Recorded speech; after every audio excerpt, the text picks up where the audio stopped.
Monsieur le ministre d'État à l'alphabétisation, à la promotion des langues nationales, Monsieur le représentant du ministre de la Culture, ce son que vous entendez en sourdine est joué par mon père.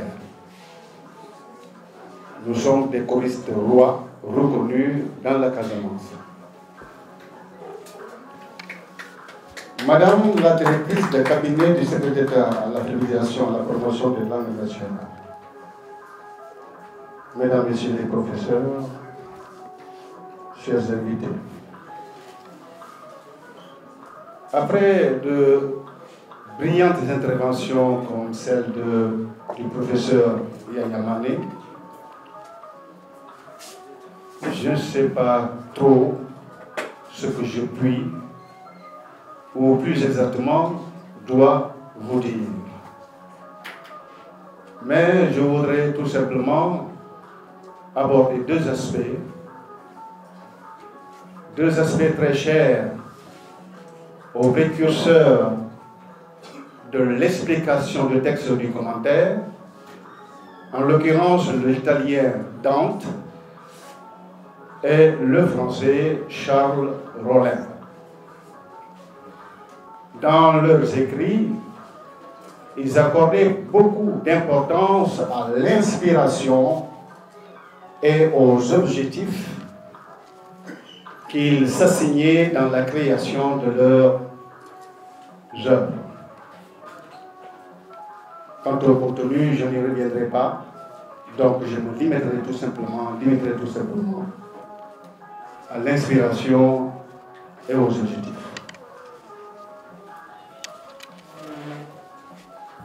À propos de l'inspiration, je dirais que Yéléfola émane de ma lecture de Pierre Teilhard de Chardin, d'Amadou Hampâté-Bâ, de Senghor et de quelques autres classiques africains comme L'Aventure ambiguë, Crépuscule des temps anciens. Ces œuvres m'ont amené à prendre conscience que l'avenir de l'humanité est dans le métissage des races, des nations. Qu'aucune société ne peut se targuer de pouvoir demeurer soi-même.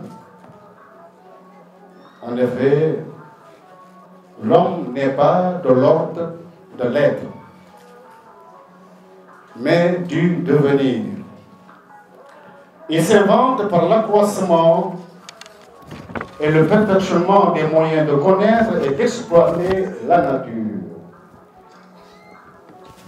Il s'invente surtout par la rencontre, la convergence avec l'autre, selon le terme de Teilhard de Chardin. Cette rencontre, pouvons-nous dire, est effective aujourd'hui grâce aux techniques de l'information et de la communication. Et les visionnaires avaient pressenti qu'à la confluence des humanités, ou au rendez-vous du donner et du recevoir, expression chère au président de la Senghor, l'homme doit se féconder par les apports positifs de toutes les cultures. À ce propos, Albert Jacquard, un livre que j'ai récemment lu, dans un joli ouvrage, Mon Utopie, Stock 2006, exhorte l'humanité à mettre en place un réseau enchevêtré d'interactions entre tous ses membres pour permettre à chacun de s'enrichir des performances de tous les autres. La clé de la réussite humaine, individuelle ou collective, est fournie par le fonctionnement de ce réseau. Alors, à la question quelle doit être la contribution de l'Afrique, Kamara Laye, dans le maître de la parole, répond sans embâche que c'est notre tradition orale, cet inépuisable gisement de sagesse, est elle seule qui peut fournir l'apport de notre vieux continent à l'édification de la culture par lui-même. Voilà, mesdames, messieurs, ce qui est de la source d'inspiration de Yali Fouda. Voyons à présent les objectifs que je m'étais assignés. D'abord, en faisant un écho favorable de ces chantres de la tradition orale négro-africaine, creuser de nos valeurs humaines, je voulais marquer la présence des Mandingues de la Sénégambie à la confluence des humanités par les paroles de Fouda, un de ses poètes les plus célèbres. Ensuite, en tant que chercheur en tradition orale, je tenais à rappeler, puisque d'autres l'avaient fait bien fait, que la pratique littéraire négro-africaine orale, d'amont en aval, par son organisation, son contenu, sa forme, ses objectifs, est essentiellement politique et sociale. Un trait différentiel important à mes yeux par rapport à la littérature écrite. Enfin, mon référent à Yali Fouda montrait que la transitivité de la parole politique négro-africaine ne la dépare nullement de la beauté esthétique. Malgré le caractère évanescent de son matériau, sa puissance émotive est parfois surprenante, indescriptible. À ce point, mesdames, messieurs, je ne puis m'empêcher de donner un exemple parmi tant d'autres dans ce livre. Ça, il faut qu'il y ait le là. N'est-ce pas pour ça? Hein? Donc, à l'intention des non-mandigophones, je vais reprendre un verset qui se trouve dans le livre. Alors, d'abord, je vais lire littéralement. Nyingolu manyimola. Nyimbaba nyakoyo lu manyimola. Ça veut dire quoi en français? Ils ne sont bien avec personne. Ceux-là ne sont bien avec personne. Ces grandes mères aux yeux blancs ne sont bien avec personne. D'abord le contexte. Il s'agit d'un homme nommé Djigiba. C'était un privilégié de la nature. Il était grand, fort, mais très beau. Au point que d'autres femmes, les femmes d'autrui, le suivaient. Et cela lui créait souvent des problèmes. Et lui aussi, il cherchait toujours à se servir de ses muscles pour se défendre, pour se faire obéir.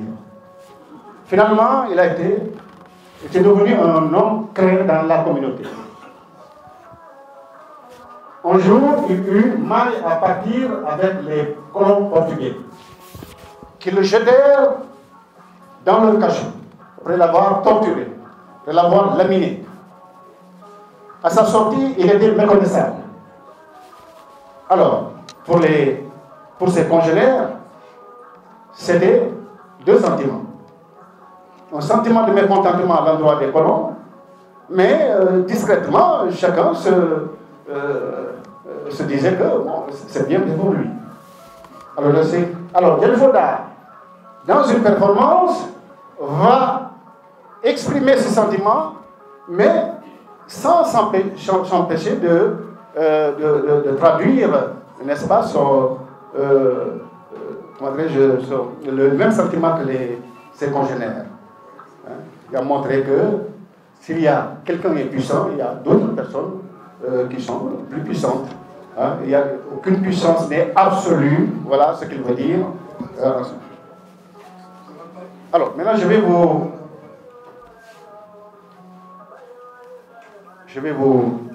vais essayer de chanter. Imani mola, jigiba nyol mani mola, nyimbawa nyakoyol mani mola. Oui, mani mola, jigba nyul mani mola, nimbaba nyabul mani mola. Il faut dire que si c'est Diaspora qui chantait ça, c'était agréable. Hein? Moi, je ne peux pas chanter comme lui. Mais mon devoir, c'est de vous faire voir les non-mandingophones, les instruits, les intellectuels. Vous amenez à apercevoir un peu la beauté de ce verset. La poéticité de ce verset réside dans l'antéposition de d'autres noms. Le pronom personnel, i, imani, i, c'est le pronom personnel. Et le démonstratif, nimolu, cela, imani mola, diva, imani mola, nimbaba, nyabul, manimo. Alors, donc, il y a le pronom i, il, au pluriel, plus le pronom démonstratif nimolu, par lesquels le poète, par peur ou par mépris, se garde de nommer les bourreaux de Djigiba. Mais que dire de l'heureuse métonymie Baba Nyakoyon? Mouleman Nimola, Baba Nyakoyon. Alors, vous, les intellectuels, nous avons appris à l'occidental, nous savons que ces grandes mères aux yeux blancs, c'est tout simplement une métonymie du lieu. C'est-à-dire que les colons venaient en Afrique par les voies fluviales. Donc, en disant que ces grandes mères aux yeux blancs ne sont bien avec personne, il faut dire tout simplement les colons. Baba Nyakouni. Donc, c'est cette métonymie qui va limiter le suspense qui était réalisé par les deux pronoms. Mais ce qui est important dans l'appréciation du point de vue esthétique d'une production littéraire orale, c'est surtout la langue. La langue avec ses plusieurs timbres. On peut avoir plusieurs timbres. Alors ici, nous voyons bien que c'était dans la tristesse, la voix s'arrête sur presque chaque mot. Imani mola o, iwa nyul mani mola, yimbaba nyabul mani mola. Alors, là c'est la voix qui va rendre maintenant le registre plaintif, pathétique du texte et permet ainsi au poète de partager avec ses auditeurs sa tristesse simulée ou réelle. C'est par cette beauté de nos langues que je vais clore en citant mon ami le grand poète Messawatin Ndiaye ici présent, parce que effectivement ce livre vise entre autres à la promotion de nos langues nationales. Ma langue, je ne la tue pas, je l'arrose. Ma langue, je ne la cache pas, je l'exhibe. Ma langue, ma douce langue, je la fais réagir. Elle vaut toutes les autres. Elle est même la meilleure. Ma langue, c'est ma fierté. Ma langue, c'est ma terre. Ma langue, c'est mon devenir. Elle est mon unique trésor. Je la rose, je l'exhibe, je la fais voyager. Je vous remercie de votre attention.